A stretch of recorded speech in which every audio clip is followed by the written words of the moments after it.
Olá pessoal, bom dia, boa tarde, boa noite. Hoje nós vamos dar continuidade às nossas aulas e hoje vamos começar com desenvolvimento. Nas aulas anteriores estudamos sobre introdução, estudamos sobre os tipos de introdução e hoje a gente começa com desenvolvimento. Vamos analisar hoje a parte argumentativa do nosso texto. Mas para a gente poder começar de fato, vamos primeiro fazer uma breve revisão do que nós vimos anteriormente, tá certo? A gente entende que as últimas aulas que tivemos, nós estudamos um pouco sobre a parte do planejamento, nós estudamos sobre a importância de planejar bem o nosso texto. A gente já viu sobre a parte da estrutura de uma boa introdução e a partir de agora a gente vai analisar como defender bem, proteger aquilo que nós de fato acreditamos, que foi a tese que nós já elaboramos na introdução. Lá no desenvolvimento, a gente vai começar a trabalhar com alguns aspectos argumentativos. Esse é o momento de não aparecer surpresas, afinal a gente já planejou esse texto, não é um momento de muitos mistérios, porque isso já está muito bem planejado na nossa primeira etapa. Nesse momento, tudo que a gente vai fazer a partir de agora é desenvolver aquilo que nós colocamos no planejamento e já iniciamos na nossa introdução. A partir de agora, a gente vai entender que vamos distribuir um argumento por parágrafo. Por isso que é tão importante a gente planejar, porque sem um bom planejamento, o nosso desenvolvimento ele não vai conseguir sair bem elaborado. A gente não vai conseguir produzi-lo muito bem. Até porque a gente não pode deixar que as ideias do nosso parágrafo, elas de fato venham a correr soltas. A gente precisa amarrar bem essas ideias. Por isso que a gente entende que é melhor ter 2 bons argumentos bem desenvolvidos do que você ter vários argumentos e muito superficiais. A gente precisa lembrar que a estrutura do parágrafo de desenvolvimento nada mais é do que uma mini redação dentro da sua redação. Então, para isso a gente vai analisar a partir de agora a estrutura de um desenvolvimento. O primeiro passo é a gente, de fato, conseguir construir um bom argumento, muito completo, bem organizado, lembrar dessa estrutura que eu havia comentado agora há pouco, a mini redação dentro da redação. A gente vai entender que a partir de agora nós vamos trabalhar com 3 aspectos importantes: a introdução do desenvolvimento, o desenvolvimento do desenvolvimento e a conclusão desse parágrafo de desenvolvimento. A gente entende que o momento da argumentação é o momento que nós vamos utilizar o recurso argumentar para poder convencer as pessoas, para que essas pessoas de fato tenham opinião, comportamento modificado por aquilo que nós estamos escrevendo, que nós estamos falando. Por isso a necessidade de nós argumentarmos também. Esse momento do argumentativo, do desenvolvimento, é a parte responsável pela competência 3, que é a parte responsável pela argumentação, onde nós vamos ter 2 a 3 parágrafos para poder desenvolver essas ideias. Então, é o momento que vocês podem alcançar uma nota melhor na competência número 3. Esse parágrafo, ele, em hipótese nenhuma, pode apresentar ideias soltas, tá? Não pode, porque é o momento que você vai mostrar para a banca que você não é maluco e que você vai, de fato, comprovar tudo aquilo que você citou superficialmente lá na introdução. A partir de agora, a banca ela vai avaliar se existe relação dos parágrafos de desenvolvimento com a introdução e se existe ligação entre esses parágrafos de desenvolvimento. Então, é o momento agora de a gente já entrar na competência 4, onde a gente trata justamente desse processo de ligação. Será que, de fato, esses parágrafos eles possuem essa ligação entre si? Por isso que a gente vai trabalhar com algumas dicas hoje. Nós vamos entender que o ideal é trabalhar com a média de 3 períodos, onde primeiro a gente trabalha com a frase de retomada de elemento da introdução, que é justamente o tópico frasal, que a gente retoma essa ideia inicial. Depois a gente vai apresentar uma contextualização, onde a gente vai trazer uma outra área do conhecimento para dentro dessa parte do texto, dentro desse desenvolvimento. Lembrando que assim, a gente sempre vai respeitar as regras de contextualização, essas regras de apresentação da área do conhecimento, onde a gente tem que lembrar que ela precisa ser produtiva, ela precisa ser pertinente e deve apresentar uma reflexão. Isso é muito importante. Para fechar o nosso parágrafo de desenvolvimento, nós vamos nos lembrar que precisamos apresentar uma marca de autoria, ou seja, a gente vai apresentar a nossa opinião, o nosso posicionamento em relação àquilo que está sendo abordado. Então, a gente vai trazer justamente essa frase crítica, essa frase de efeito que vai levar o nosso leitor a entender que nós estamos nos posicionando em relação àquele tema que está sendo trabalhado. Trouxe um exemplo para vocês aqui poderem ter uma noção justamente dessa estrutura: tópico frasal, desenvolvimento e conclusão. a gente inicia aí em vermelho justamente com o tópico frasal, ou seja, mostrando o que nós vamos discutir ao longo do parágrafo. Depois a gente traz aí justamente o desenvolvimento do nosso texto, onde a gente explica, contextualiza. E por último, em azul, onde tem aí justamente o momento que nós vamos trazer para dentro do parágrafo a nossa frase crítica, a nossa reflexão crítica sobre aquilo que está sendo trabalhado. A gente precisa entender que quando falamos de escrever uma redação, basicamente está indo para uma guerra. E ninguém pode ir para uma guerra sem nenhuma tática, sem nenhuma estratégia. Então, para isso, nós precisamos desenvolver estratégias. A gente já desenvolveu uma estratégia quando nós tivemos a aula sobre tipo de introdução. Ali já foi uma estratégia de introdução. E a partir de agora, nós vamos desenvolver uma estratégia argumentativa, que é o momento do desenvolvimento.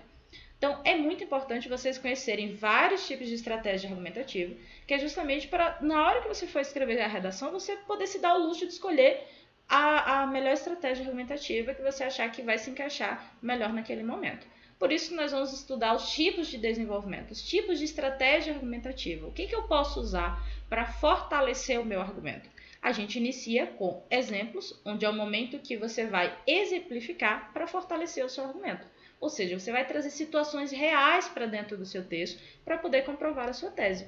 Vejam só esse exemplo aqui, onde ele traz uma situação real para dentro do texto, que foi o acontecimento em 2013, onde os manifestantes ocuparam as ruas da capital de São Paulo com o intuito de reivindicar melhorias e redução dos preços dos transportes públicos.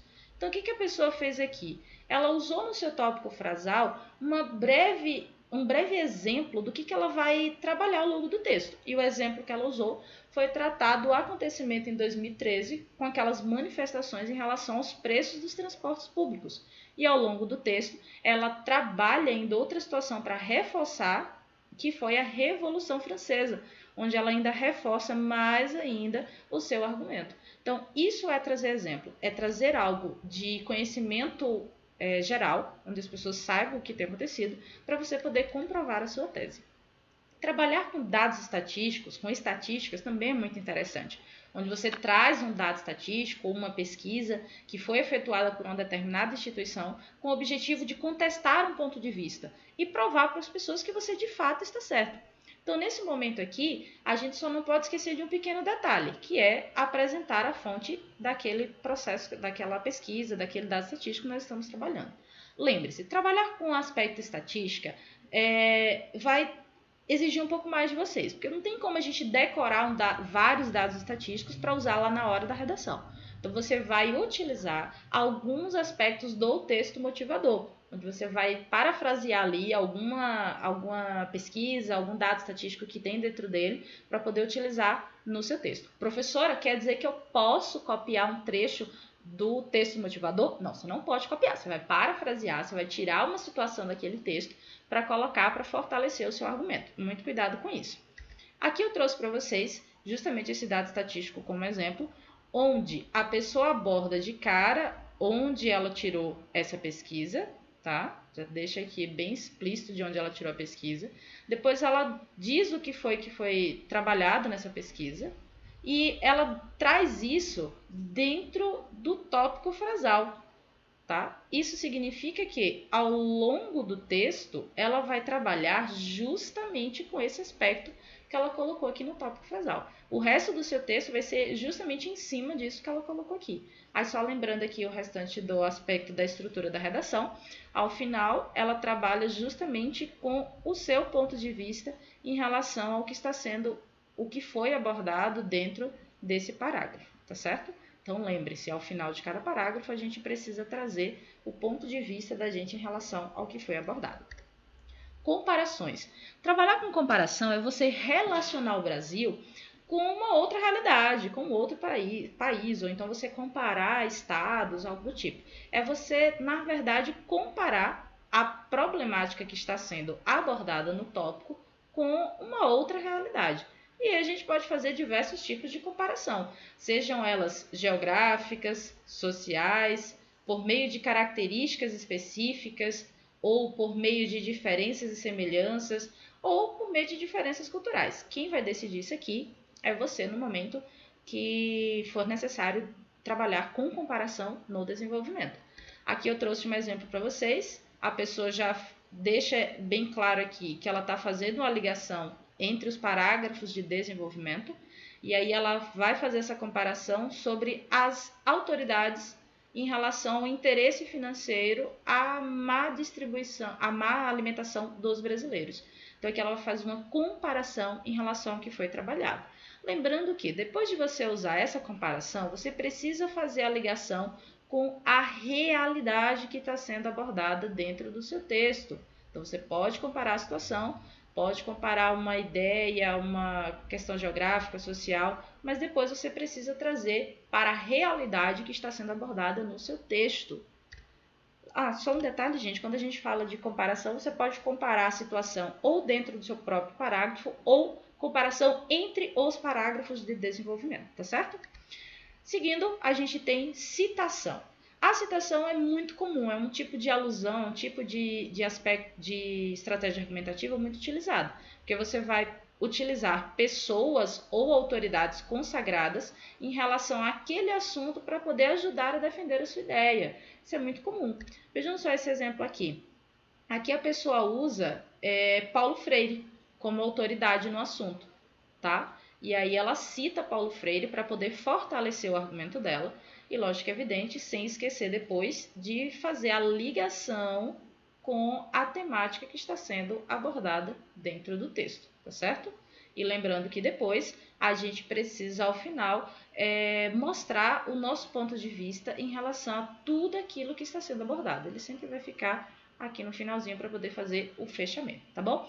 Então, trabalhar com citação é você trazer justamente uma autoridade no assunto e abordá-lo aqui dentro do texto para fortalecer o seu argumento, tá certo? Raciocínio lógico. Trabalhar raciocínio lógico nada mais é do que você apresentar uma relação de causa e efeito, onde você vai raciocinar com a pessoa e fazer com que essa pessoa ela pense da mesma forma que você, ela veja as coisas pela mesma ótica que você está vendo. Então você vai mostrar para a pessoa aí uma afirmação que você já fez dentro do texto e você vai mostrar para ela que isso não é fruto da sua imaginação. Na verdade, existe uma lógica por trás disso aí. Por exemplo, aqui ela fala a respeito de uma ligação aqui, fazendo as pessoas analisarem o que acontece com as escolas brasileiras. Ela faz as pessoas enxergarem a negligência em relação a um aspecto que foi abordado dentro do texto. Então, isso é você trabalhar com um aspecto raciocínio lógico, onde você faz as pessoas analisarem as coisas do seu ponto de vista, tá certo? Os fatos históricos. Fato histórico, eu sou suspeita para falar, porque eu acho muito bacana trabalhar com fatos históricos, porque inclusive nós já comentamos sobre isso na aula anterior, porque o fato histórico ele explica a origem de um determinado problema, ou ele compara um fato atual com outro já ocorrido. Isso significa, e é interessante a gente relembrar esse detalhe, que nós já trabalhamos, que nenhum problema ele surgiu agora. Todos os problemas eles têm uma origem, eles têm um contexto histórico envolvido por trás disso. Então, trabalhar com fato histórico é muito interessante, ele facilita bastante o nosso processo aqui. Nesse exemplo aqui, a pessoa resolveu utilizar algo que eu gosto bastante, que é a nossa Constituição brasileira, tá? Por que a Constituição brasileira é interessante da gente utilizar? Porque a Constituição brasileira, ela é a base de todos os direitos e deveres do cidadão. Tá tudo ali dentro da Constituição. Então é muito fácil de você trabalhar, porque você consegue encaixar em qualquer tipo de tema. Então facilita bastante o serviço. Então lembre-se, depois de citar a Constituição brasileira ou depois de usar qualquer fato histórico, faz-se necessário que depois vocês expliquem por que vocês usaram aquilo ali, tá? A gente precisa fazer aqui uma ligação entre o que você utilizou e o tema que você quer abordar, porque senão vai ficar totalmente solto aqui. Lembrando que ao final nós vamos aqui, bonitinho, colocar o que a gente pensa sobre a temática, onde a gente vai colocar aqui uma frase crítica sobre aquilo ali. Então, trabalhar um fato histórico é você trazer justamente um acontecimento histórico, tá, para dentro do seu texto, para poder mostrar a origem daquilo ali ou simplesmente fazer uma comparação daquele problema que está sendo abordado. Gente, nós já havíamos comentado isso aqui logo no início, quando eu falei sobre a ligação entre os parágrafos de desenvolvimento. Minha gente, é muito importante a gente ter esse cuidado em ligar os parágrafos de desenvolvimento. Os parágrafos, eles precisam ter uma ligação, porque senão a sua dissertação ela não vai ter o que nós chamamos de sequência, ela não vai ter uma coerência entre ela. E os seus parágrafos, eles não podem ser desconectados, eles precisam estar ligados. Então, para isso, nós temos uma série de conectivos, tá? Eu coloquei apenas alguns poucos aqui para vocês, só para vocês terem uma noção, tá? Esses conectivos aqui é só para vocês terem uma noçãozinha do tanto de conectivo que nós temos. E a gente precisa entender que quando eu falo de conectivo, ele vai depender do que eu vou trabalhar em seguida, tá? Se eu vou acrescentar ou se eu vou... se de repente eu vou querer me opor ao que eu falei anteriormente, se eu vou fazer uma contradição. Então, a gente precisa ter esse cuidado, tá? O que eu vou fazer como sequência do meu parágrafo de desenvolvimento? Eu vou dar continuidade? Eu vou trazer uma outra situação que se opõe à primeira? O que eu vou trabalhar como sequência? Então, a gente precisa sempre lembrar disso. Os nossos parágrafos de desenvolvimento, acima de qualquer outra coisa, eles precisam de ligação. Eles precisam ter essa conexão entre si, tá certo? Eu trouxe para vocês aqui um modelo de desenvolvimento seguindo justamente a tática que eu mostrei para vocês agora há pouco, tá? Onde a gente inicia o nosso parágrafo com um tópico frasal, que é a parte mais importante a abertura do nosso parágrafo. Em seguida do tópico frasal, a gente traz um conectivo. Após o conectivo, a gente traz um elemento coesivo, mais a contextualização, segundo fulaninho de tal, segundo a autora, aí a gente lembra disso. Deixa eu só tirar esse aqui, que ficou erradinho aqui, tá? A gente vai lembrar desses pormenores aqui. Aí, depois que a gente já trouxe esse elemento coesivo, agora nós vamos trazer a contextualização e após a contextualização, outro conectivo. Após esse conectivo, a nossa reflexão crítica sobre a contextualização. Professora, que tanto de conectivo é esse? É isso mesmo, minha gente. Nós precisamos mesmo de todos esses conectivos aqui bonitinhos.